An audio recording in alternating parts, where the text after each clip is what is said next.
Kejadian mengerikan baru-baru ini terjadi di salah satu kereta di Tokyo, Jepang. Bayangkan kereta yang seharusnya tempat aman, kemudian orang yang ada di dalamnya bermaksud untuk kemana pergi ke suatu tujuan. Tiba-tiba ada orang masuk dengan kostum Joker yang dia pakai dengan membawa senjata, kemudian secara random menusuk 17 orang dan dia menyiramkan juga sebuah cairan dan membakar salah satu gerbong di sana. Apa nggak panik orang-orang di situ? Pasti teman-teman udah pada tahu peristiwa yang terjadi di Jepang ini. Yang aku maksud adalah Joker di Jepang. Ketika pesta Halloween, kan Halloween tuh rame ya orang-orang di sana, dan mereka pakai kostum-kostum tertentu, barangkali cosplay jadi Naruto lah, atau pakai pakaian Batman lah, Superman lah, Spiderman dan tokoh lainnya. Nah, di sini pelaku menggunakan pakaian Joker dengan membawa senjata, kemudian dia menusuk 17 orang dan membakar salah satu gerbong sehingga membuat orang-orang yang di dalam itu panik. Ditambah lagi ketika dia melakukan itu, dia menusuk orang tanpa ekspresi. Yang seharusnya ketika orang nusuk itu takut, cemas, khawatir karena ini adalah sebuah tindakan yang mengerikan. Tapi di sini dia tidak ada ekspresinya sama sekali. Kurang lebih mungkin hampir sama seperti Joker yang kita tahu dengan karakter psikopatnya dan mengerikan. Coba bayangin, kita aja yang nonton di video cuplikan itu, orang-orang pada lari, kemudian ada yang asap-asap itu kebakar salah satu gerbong, terus ditambah bayangan ketika orang-orang di depan mereka ditusuk tanpa ada rasa dosa atau bersalah di wajahnya. Itu adalah penampakan yang sangat mengerikan sekali. Hingga orang-orang itu pada lari lewat jendela, pada keluar dari kereta itu lewat jendela untuk menyelamatkan diri. Dan lebih parahnya lagi, ketika setelah peristiwa ini terjadi, kan ada tuh yang rekam sampai ke belakang untuk mengambil gambar pelakunya. Pelaku direkam dengan kondisi dia duduk santai atau chilling dengan sambil ngerokok kayak gitu, tanpa ada rasa bersalah di wajahnya. Lalu beberapa waktu kemudian polisi datang dan dia ditangkap tanpa ada perlawanan dari dirinya. Nah, setelah ditangkap polisi, ditanyain sama polisi, ternyata itu memang tujuannya. Bahkan dia sempat bilang kalau misalnya dia kecewa katanya karena dia tidak berhasil membunuh satu orang pun. Hei, menusuk orang seperti ini tuh udah ngeri. Gimana gitu? Maksudnya orang-orang ini kan nggak tahu apa-apa. Tapi gimana sih orang kok bisa brutal seperti ini? Orang kok bisa berperilaku atau bertindak semengerikan ini? Sebenarnya kenapa? Nah, setelah ditanya sama polisi lagi, ternyata dia mengagumi sosok Joker. That's why ada hubungannya ya, dia pakai pakaian Joker yang warna setelan jas warna ungu sama dalamnya warna hijau pakai dasi itu. Kan tadi dia bilang dia kecewa karena tidak berhasil membunuh satu orang pun. Padahal di sini ada salah satu korban, seorang kakek yang ditusuk dada sebelah kanan, dan itu kondisinya parah. Alhamdulillahnya beliau selamat. Nah, setelah ditanya sama polisi lagi, ternyata dia habis mengalami kesulitan dalam pekerjaan dan juga masalah persahabatan yang dia punya. Entah dalam hal ini dia dikhianati sama temennya lah, atau mungkin perihal lain dikecewakan, atau dia yang membuat ulah hingga temennya kecewa dan meninggalkan dia. Kita nggak tahu ya background masalahnya yang pasti itu seperti apa, namun disebutkan alasannya seperti itu. Kesulitan dalam hal pekerjaan dan juga persahabatannya. Dan ternyata juga tindakannya ini sudah direncanakan beberapa bulan sebelumnya. Dia juga beli pisau secara online untuk mempersiapkan ini dan memilih momen-momen Halloween sebagai momen di mana dia melakukan tindakan kejam yang dia lakukan itu. Jadi teman-teman, berbicara tentang kesulitan hidup, semua orang pasti pernah mengalami yang namanya kesulitan hidup. Bahkan mungkin ada yang pada titik di mana dia terpuruk, kemudian benar-benar terpuruk, merasa bahwa tidak ada solusi lagi, merasa hopeless, merasa jalan buntu, dan hampir saja menyerah. Barangkali semua orang pernah mengalaminya. Namun ternyata buktinya kalau kamu sadari, kamu masih berada di sini sampai saat ini, entah dengan sadar atau tanpa sadar, kamu menjadi pribadi yang lebih kuat. Kamu menjadi pribadi yang lebih tahu bagaimana caranya untuk menghadapi masalah yang mungkin pernah terjadi. Beberapa hal yang nggak boleh dilakukan atau jangan dilakukan lagi sehingga bisa memberikan pelajaran kepada diri untuk menjadi pribadi yang lebih baik, untuk bisa memberikan cerita ke barangkali teman kamu atas pengalaman hidup yang kamu punya. Itu berarti kamu sudah mempunyai nilai lebih. Ibaratnya kalau level, kamu naik ke level selanjutnya. Ngomongin tentang kesulitan hidup, aku jadi ingat pernah baca buku dari Viktor Frankl yang judulnya Search for Meaning.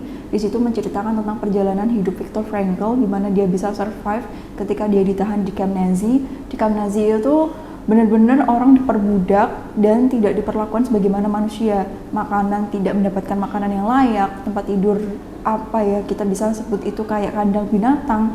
Kemudian pakaian juga tidak layak. Mereka dipaksa bekerja tapi tidak mendapatkan upah. Seperti itu selama 3 tahun. Dia mengalami hal seperti itu, dan dalam hal ini jauh dari keluarga. Kemudian jangankan memikirkan keluarga, memikirkan dirinya gimana untuk survive hari ini pun mungkin itu suatu hal yang tidak mudah. Namun di sini Viktor Frankl bilang, manusia itu perlu sekali tujuan hidup dan juga harapan hidup. Itu yang akan membuatnya survive dalam kehidupan. Mungkin kamu pernah mendengar kalimat ini, manusia mungkin bisa hidup dan bertahan hidup selama 2 hari atau 3 hari tanpa makan, tapi manusia tidak bisa bertahan hidup tanpa harapan sedetik pun. Jadi tujuan hidup kita, harapan hidup kita itu penting. Penting banget. Balik lagi ke Kyoto Hattori, Joker dari Jepang tadi. Nah, ketika dia melakukan hal ini, dia menyampaikan kepada polisi bahwa sebelum dia meninggal, dia ingin membunuh banyak orang. Dia ingin meninggal dengan cara dieksekusi mati atas hukuman dari tindakan yang dia lakukan. Karena kehilangan harapan, karena kehilangan tujuan, karena dia putus asa, dia menyakiti orang lain, dan secara otomatis pada saat itu dia menyakiti dirinya sendiri. Bayangkan 17 orang itu tahu apa tentang penderitaannya Kyoto.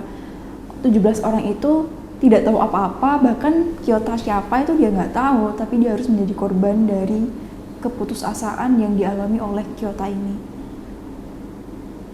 Jadi teman-teman, tentukan tujuan hidup kamu, tentukan harapan hidup kamu, dan misalkan seperti ini, sederhananya seperti ini, jika kamu bangun di pagi hari dan merasa hopeless, merasa tidak ada harapan, berharaplah untuk bisa melihat matahari di sore hari ketika matahari terbenam, dan ketika kamu sudah melihat matahari terbenam, berharaplah untuk melihat matahari terbit esok hari, karena ketika kamu berkeinginan untuk melihat matahari terbenam, ada usaha yang kamu lakukan. Untuk itu kamu harus bertenaga.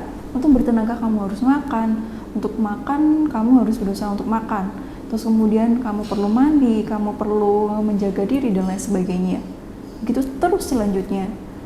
Dan untuk kamu yang agama muslim, Allah sudah menyampaikan kepada kita melalui firman-Nya bahwa Allah menciptakan manusia itu bukan untuk main-main, namun untuk beribadah kepadanya. Maka dari itu Allah menjanjikan kita surga agar kita selalu berharap kepada kenikmatan yang Allah berikan tersebut, sehingga kita bisa hidup dengan senang. Karena teman-teman juga tahu bahwa syarat masuk surga adalah melakukan kebaikan. Dan ketika kita melakukan kebaikan, itu kita sedang berbuat baik kepada diri sendiri. Kebaikan tuh luas sekali ya. Mulai dari tersenyum, ramah ke orang, membantu orang, menyingkirkan batu di jalan pun itu juga termasuk kebaikan. Agar orang lain yang lewat tidak celaka misalnya.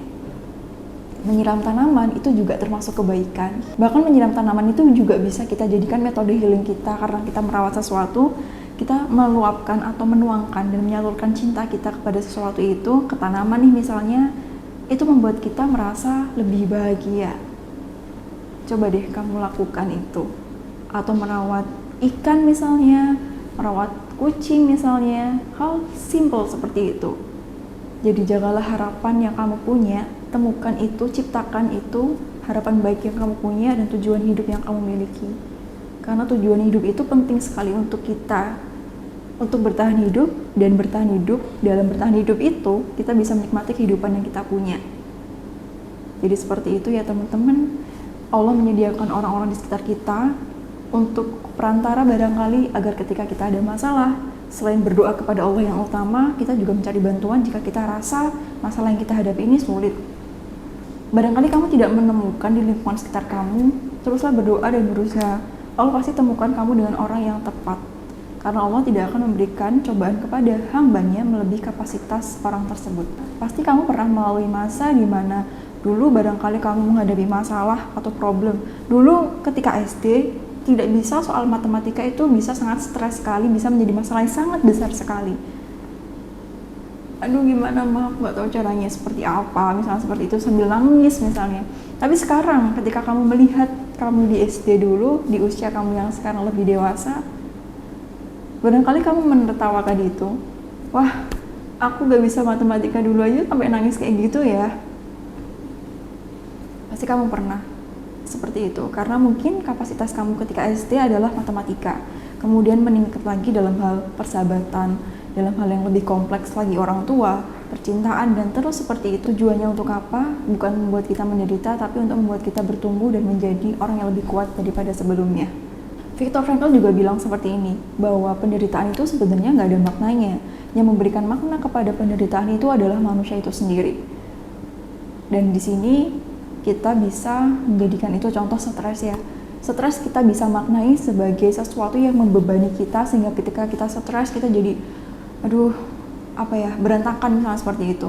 Namun ketika kita memaknai stres itu sebagai sesuatu yang atau sinyal untuk kita berubah menjadi lebih baik lagi, untuk kita belajar. Misalnya nih, kamu stres karena nggak bisa naik motor.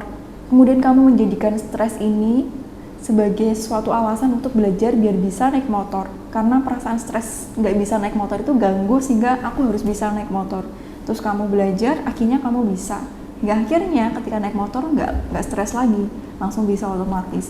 Karena ada juga seperti ini, ketika dia stres gak bisa naik motor, dia menjadikan itu sebuah alasan untuk dirinya tidak ngapa-ngapain. Misalkan ketika diminta ibunya ke warung yang agak jauhan, yang butuh motor untuk ke sana, kemudian dia bilang, aku gak bisa naik motor, hingga akhirnya dia stres karena gak bisa naik motor dan membiarkan itu terjadi tanpa adanya usaha untuk menghadapinya atau menjadikan itu sebagai beban buat dirinya. Seperti itu simpelnya. Jadi seperti itu, semoga video ini bermanfaat dan juga membantu untuk kamu. Jangan sungkan-sungkan kalau mau cerita. Jika ada sesuatu yang mengganggu perasaan kamu, linknya ada di description box. Kamu bisa DM ke Instagram. Oh ya, kita juga punya TikTok dan juga Instagram. Jadi silakan follow TikTok kita juga, Instagram kita juga, agar kamu bisa nge-tag teman kamu yang relate sama masalah sehari-hari itu. Karena barangkali TikTok yang ada itu bisa menjadi jawaban atas pertanyaan yang kamu pertanyakan dalam hati selama ini, atau jadi solusi dari problem kamu sehari-hari. Gitu ya. Sampai jumpa di next video bersama aku Devi Pusita. Wassalamualaikum warahmatullahi wabarakatuh.